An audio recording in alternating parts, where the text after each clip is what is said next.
Olá, muito boa noite, seja bem-vindo. Após ser aprovada pela Câmara Legislativa, a lei do Uber foi regulamentada pela Secretaria de Mobilidade. Isso significa que o governo definiu as regras para o funcionamento do aplicativo aqui na capital do país.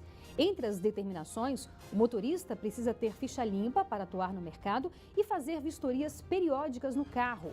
Brasília foi a primeira unidade da federação a regulamentar o serviço. Atualmente, existem no mercado cerca de 6 mil motoristas de Uber e 3 mil motoristas de táxi. O conflito entre as duas categorias já foi maior, mas ainda existe. Será que o serviço do Uber prejudica os taxistas? Ou será que os taxistas tendem a se modernizar também? Dar mais alternativas para o motorista pode diminuir a perigosa combinação bebida e volante? O que o governo está fazendo para melhorar o transporte público aqui na capital do país? Para responder essas e outras perguntas, nós convidamos o secretário de Mobilidade do Distrito Federal, Fábio Damasceno. Secretário, muitíssimo obrigada pela sua participação aqui no nosso programa. Eu agradeço a oportunidade. Vamos falar um pouco sobre essa questão da regulamentação. Brasília, né, a primeira cidade, a primeira unidade da federação a ter a lei e a regulamentação. Então, estamos à frente aí de outros estados com relação a isso, né? É verdade. Brasília partiu na frente de todos os estados, cidades do Brasil, né, o Distrito Federal, revolucionando realmente, tendo uma lei de criação do uso de aplicativos para o transporte privado e individual, e a partir deste mês o regulamento também. Isso traz mais credibilidade por serviço, traz mais segurança para o usuário e também para aquele prestador de serviço que vai dirigir aquele veículo. Então, é uma revolução dentro desse novo processo que a mobilidade vem passando, não só no Brasil, mas no mundo como um todo. Com certeza. São alternativas, né, que fazem bem. São novas alternativas, é a integração entre todos os modos de transporte. Brasília já nasce com um programa integrado em sistemas de mobilidade, criando o primeiro programa de mobilidade urbana do Distrito Federal, que é o Circula Brasília, integrando todos os modos de transportes. Isso é um projeto? Isso é um projeto, isso é um programa de Estado, não é um programa de governo. A gente tem que deixar claro que a infraestrutura não pode ser mais programas de governo, tem que ser programa de Estado, porque eles são de longo prazo, integrando todos os modos de transporte. Estamos falando do metrô, estamos falando do ônibus, do BRT, das bicicletas, do transporte, do a pé, dos aplicativos, no caso Uber, Cabify e do táxi. Então, é uma sistemática nova para o Brasil, mas é um conceito mundial que agora começa no Distrito Federal com muita força.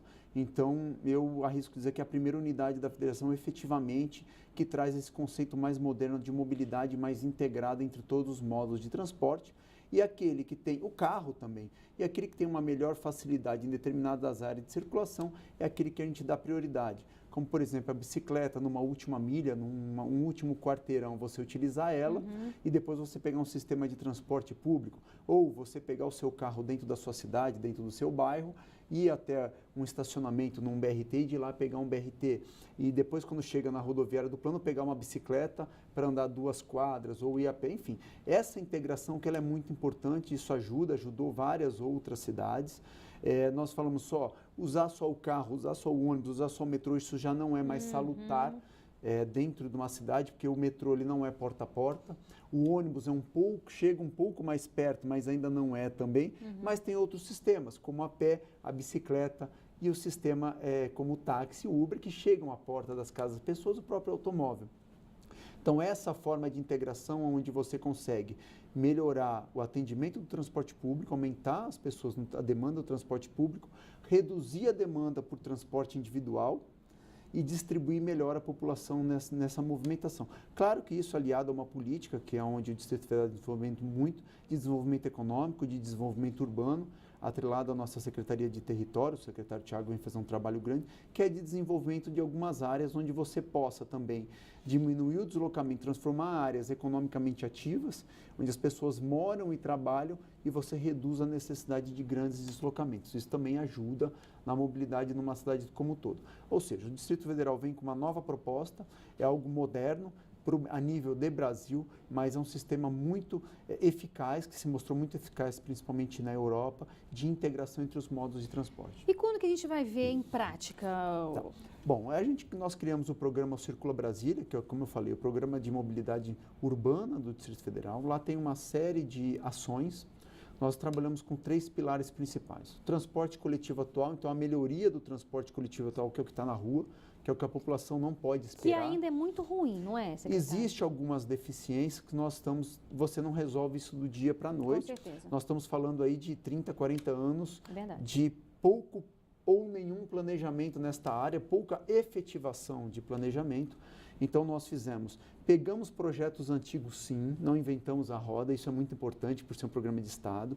O que foi feito no passado, modernizamos todos esses conceitos e, aos poucos, nós estamos fazendo as alterações. Tanto que, ao longo de 2 anos, fizemos mais de 800 alterações de linhas, mais 150 ônibus na rua, ônibus com biodiesel, com piso baixo, renovação de frota, hoje é a frota mais nova do Brasil. Estamos fazendo uma série de... Então, nós temos, assim, sistema de transporte atual, o que nós podemos fazer imediatamente? O bilhete único já em implantação, já estamos testando a biometria facial com as gratuidades, já estamos testando o GPS nos ônibus, que a pessoa vai ter o horário do ônibus em tempo real. Isso é muito legal. Na parada, vai ter isso nas paradas? Não só na parada. Na parada nós estamos testando um outro sistema com uso de aplicativo, onde você vai estar na parada, vai acionar esse aplicativo e vai saber quais linhas passam lá. Isso ele é mais rígido, mas nós vamos ter um segundo aplicativo que vai dizer agora o horário de que cada ônibus passa naquela parada. Isso é fantástico. É isso, nós já estamos testando. Mas eu digo assim, quem não tiver o aplicativo que o senhor fala é virtual, quer dizer, pelo celular? Pelo celular. Quem não tiver, vamos pegar alguém que não tenha um celular. Vai ter na parada alguma informação nesse sentido? Vai, mas a gente quer usar a tecnologia. Hoje nós não conseguimos, por exemplo, eu tenho parada que passam mais de 150 linhas. Fica uma bíblia você botar essa quantidade. Então, o que a gente quer? A gente quer fazer um sistema, por exemplo. Então, vamos testar, por exemplo, um QR Code, onde hoje é normal. Hoje é normal o uso de tecnologia, de smartphone. Sim. Então, hoje, qualquer celular tem um QR Code. Você consegue identificar a sua linha e lá você faz porque você tem que botar um mapa. Brasília tem algumas particularidades. É verdade. Então, você acaba tendo dificuldades em criar um mapa. Não estou falando de uma cidade de 100, 200 mil habitantes com 10 linhas passando. Eu estou falando da W3, são 150 linhas. Então, nós temos uma frota de 3 mil ônibus, são 1.000 linhas. Sim. Então, acaba sendo improdutivo para a população saber. Então, é melhor a gente usar o virtual. Para cada um individualmente ali ter acessar o teu acesso, o seu particular, aquilo ou na internet. Então, desde que você tem internet previamente, você olha. Então, a gente está botando agora a mobilidade. E quando que isso deve estar ainda em prática? esse ano nós já devemos estar em prática. Esse ano tem uma série de melhorias. Então, dentro do transporte coletivo, nós temos um subproduto que é a aplicação de tecnologia vinculada à mobilidade. Hoje, a gente sabe que o Distrito Federal é uma das cidades onde nós temos a menor taxa de automação aplicada à mobilidade. O que isso significa? Vamos botar assim, a gente tem menor quantidade de sistemas de tecnologia para facilitar a mobilidade. Então, nós não temos GPS, ainda não temos disponível à população GPS em tempo real dos ônibus, a comunicação dizendo onde as linhas passam nos abrigos, semáforos em tempo real, isso nós estamos mudando. Legal. Então, daqui para frente vai começar a ter uma revolução da mobilidade aqui, usando a tecnologia. Que coisa boa, adoro essa palavra, revolução. Agora a gente faz um breve intervalo e volta daqui a pouco. Não saia daí, daqui a pouco a gente está de volta.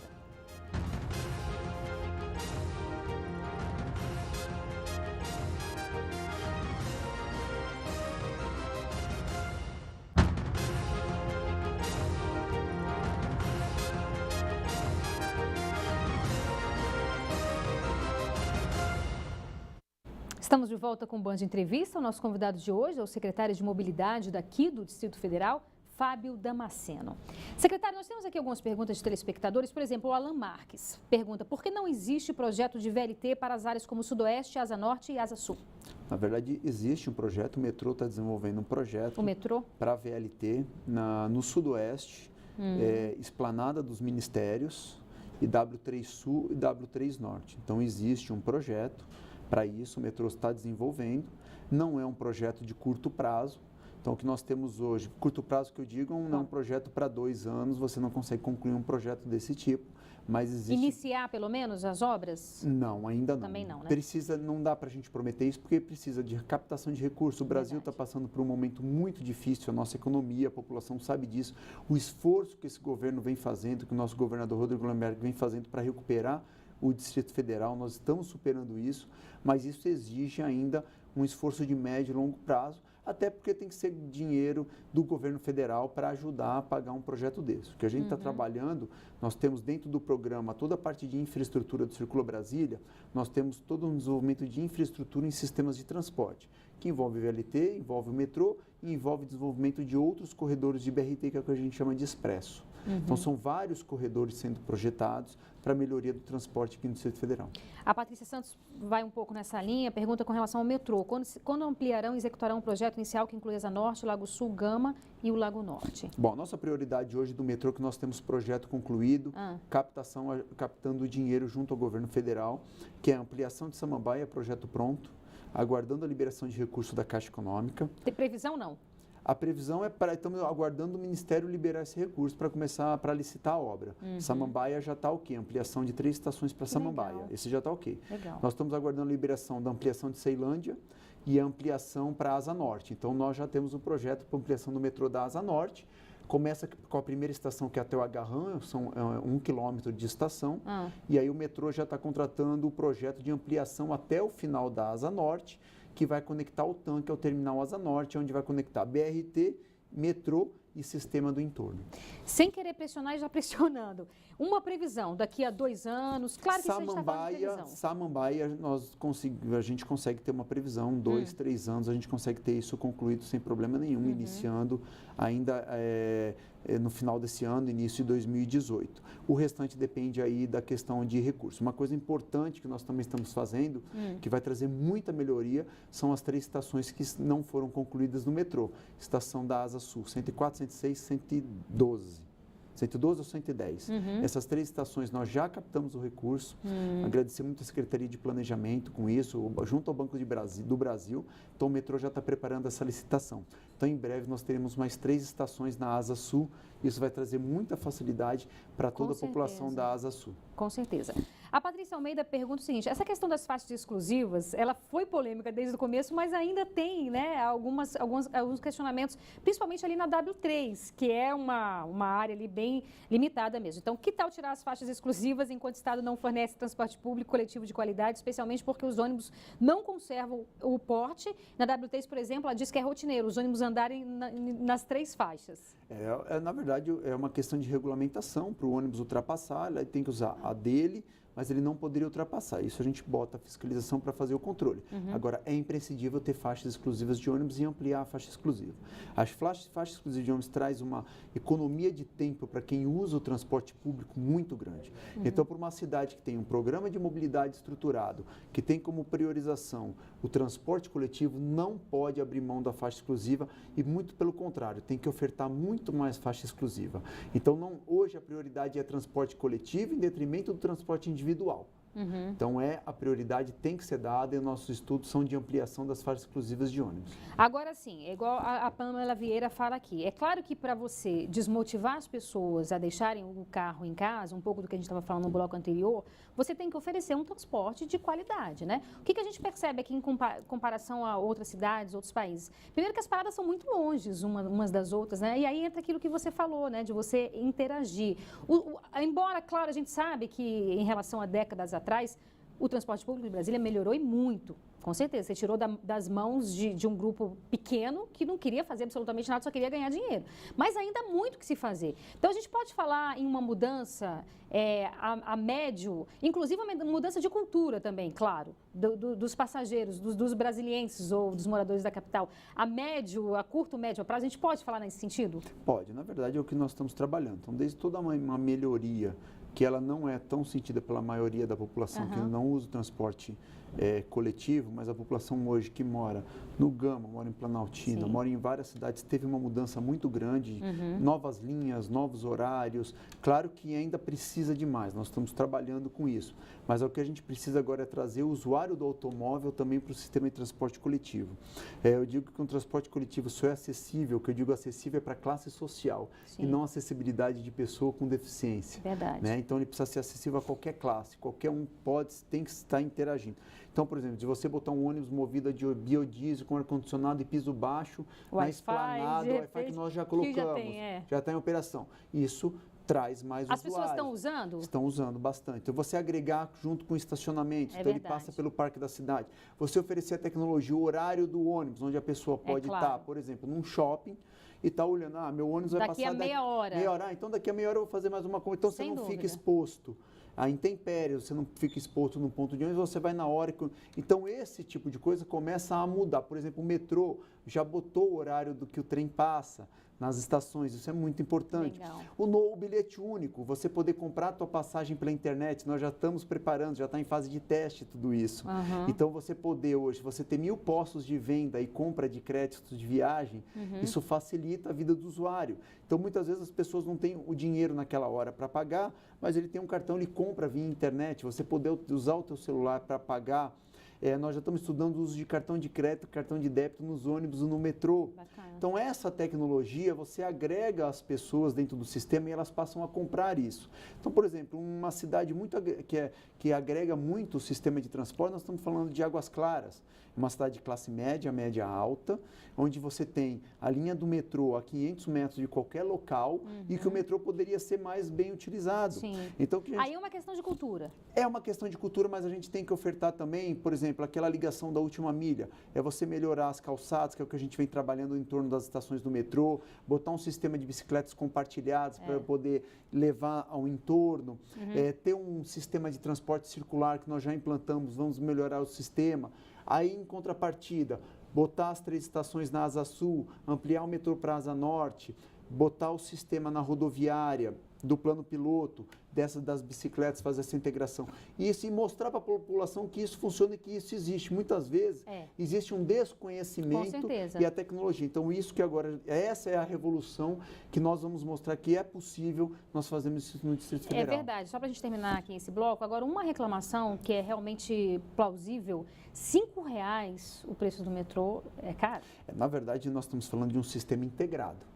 Então, é um sistema onde você pode pegar 3 modos de transporte. Quem então, paga os R$5 pode pegar Pode pegar 3 sistemas de transporte. Então, você pode sair de Braslândia e chega a Planaltina pagando R$5. É um sistema integrado de transporte. Em compensação, se for do Guará para Águas Claras, também vai pagar R$5, independentemente... Tem linha que você paga R$3,50. Na verdade, não. Nós temos, 3 tipos de tarifações que nós temos. Tá? Então, nós temos linhas de R$2,50, linhas de R$3,50 e linhas de R$5.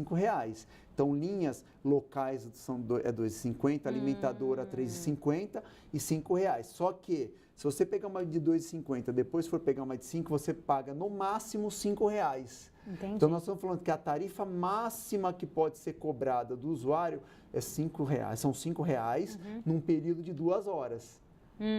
Então, nós estamos falando de e aí é um pouco diferente essa forma de se integrar no Distrito Federal. É verdade. Então agora a gente faz mais um breve intervalo, é bem rápido, não saia daí, eu espero você.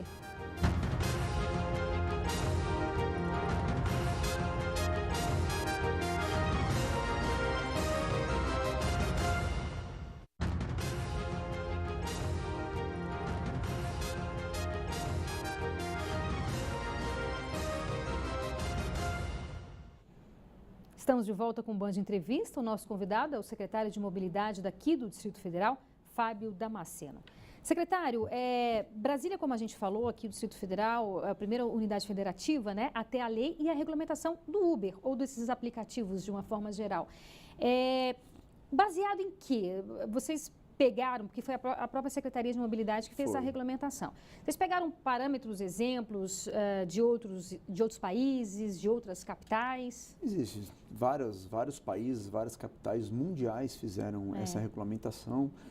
Umas mais traumáticas, outras menos. Então, a gente tem um histórico, Paris, Nova York, tem um histórico de bastante disputa quanto a isso. O Brasil não foi diferente, foi algo que surgiu de repente novo e os estados, as cidades não estavam preparadas para isso. Então, nós fomos estudando, conversando muito, conversando com as categorias, conversando com os próprios taxistas, conversando com quem dirigia e montamos um decreto, claro que regulamente de uma forma que na verdade regulamente e traga a segurança que a gente precisa para o usuário.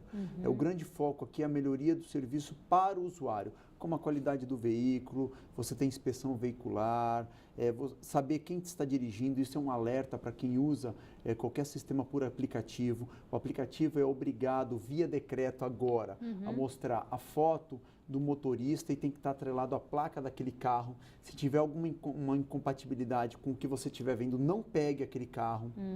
Tem que estar aparecendo no aplicativo. Então você já percebe algumas pessoas que querem burlar. Ah, eu sou do aplicativo tal e quer pegar você com... Isso não é regulamentado, são piratas, não usa esse tipo de transporte. Por quê? Porque o sistema que é hoje, a pessoa que dirige um aplicativo, ela está regulamentada tanto pelo aplicativo, que tem as regras próprias daquele aplicativo, quanto pelo Estado do Distrito Federal. O Estado tem uma responsabilidade também diante dessa regulamentação? A gente tem uma responsabilidade de fazer esse controle, né? de aferir a qualidade da prestação do serviço. Agora, na nossa ouvidoria, nós vamos também estar recebendo as reclamações, vendo o que está acontecendo.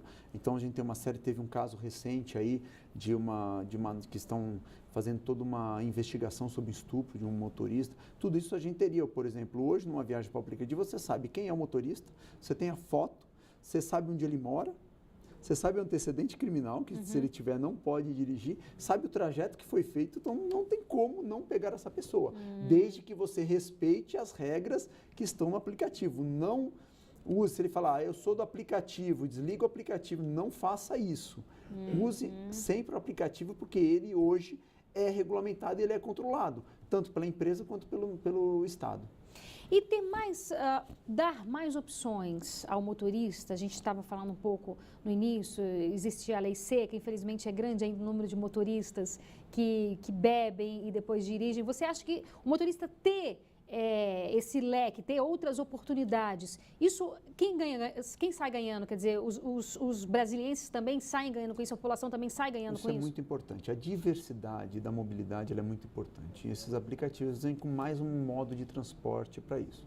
Atrelado junto ao táxi, que já vem há anos, e isso é muito importante. Nós estamos ajudando muito a evolução também do sistema de táxi, trabalhando diariamente com eles, né, para que não haja um prejuízo também, que a gente possa ter os dois sistemas funcionando harmonicamente. Isso também é Isso está acontecendo? Está acontecendo. Nós estamos conversando com toda a categoria dos taxistas, estamos trabalhando com a melhoria dos pontos de táxi, a divulgação dos pontos, a melhoria da qualidade da prestação de serviço, da vestimenta, do táxi, do próprio carro, dos aplicativos, ajudando também os aplicativos, o táxi pré-pago, executivo, o táxi acessível para pessoa com deficiência. Então, tem uma série de tratativas, nós estamos trabalhando muito forte com o táxi também. Mas traz também, do ponto de vista de segurança do trânsito, traz uma melhoria muito grande, né? Você facilitar o acesso por aplicativo do táxi ou do Uber, do Cabify, dos aplicativos é muito bom. Né? Então, você ter essa facilidade de não ter necessidade de ter um ponto de táxi em cada esquina e você poder acionar o táxi, ou Uber, ou Cabify por aplicativo e chegar ao seu local, isso também inibe o uso do seu automóvel. E as pessoas começam a perceber essa comodidade. Por quê? Você tem uma questão de falta de estacionamento, você tem uma questão de segurança, nem sempre a gente não... o trabalho fantástico que a polícia, que a de segurança vem fazendo com a redução dos índices, vários índices de segurança sendo reduzidos aqui no Distrito Federal, mas tem várias áreas que você não consegue ter o policiamento toda hora. Então, isso acaba trazendo mais segurança, porque você está na porta do evento, você simplesmente entra num carro e vai embora. Então, isso traz uma facilidade e as pessoas perceberam esta facilidade dentro de preços acessíveis e isso acaba facilitando, acaba melhorando a segurança do trânsito em Brasília. Consequentemente, provavelmente daqui para frente nós vamos ter uma redução que já está sendo comprovado e esse deve ser um dos motivos da redução dos índices de acidentes, de feridos e mortos no trânsito do Distrito Federal. Secretária, a gente está terminando o programa, então o brasiliense que está aí nos escutando, nos vendo, pode ter a garantia de que o transporte público em geral na capital do país vai melhorar? Hoje o brasiliense pode ter a garantia de que tem um governo que olha para a mobilidade com outros olhos. Olha com seriedade, com responsabilidade e que vai mudar completamente a característica da mobilidade aqui no Distrito Federal. Não é um trabalho fácil, a gente sabe, é um trabalho de anos, de pouco planejamento que a gente está mudando agora. E com certeza já percebeu algumas mudanças e agora as grandes mudanças começam a vir a partir deste ano, com bilhete único, com várias implantações no metrô, novas linhas, novos ônibus chegando, novos serviços, quer seja por aplicativo, novos serviços de táxi executivo, melhorias no serviço do aeroporto, rodoviária, enfim, a integração entre todos esses modos de transporte, ampliação das bicicletas compartilhadas, enfim, são vários serviços, as estações do BRT, efetivamente todas as estações operando, então são vários serviços que agora vem a tecnologia aplicada à mobilidade, que com certeza vão revolucionar e mudar muito a mobilidade e mudar a percepção que a população tem do sistema de transporte aqui do Distrito Federal. Beleza, muito obrigada, viu, secretário? Agradeço. E o Band de Entrevistas de hoje fica por aqui. Muito obrigada pela sua audiência e companhia. A gente volta na próxima semana. Agora você fica com o Jornal da Band. Boa noite, até mais.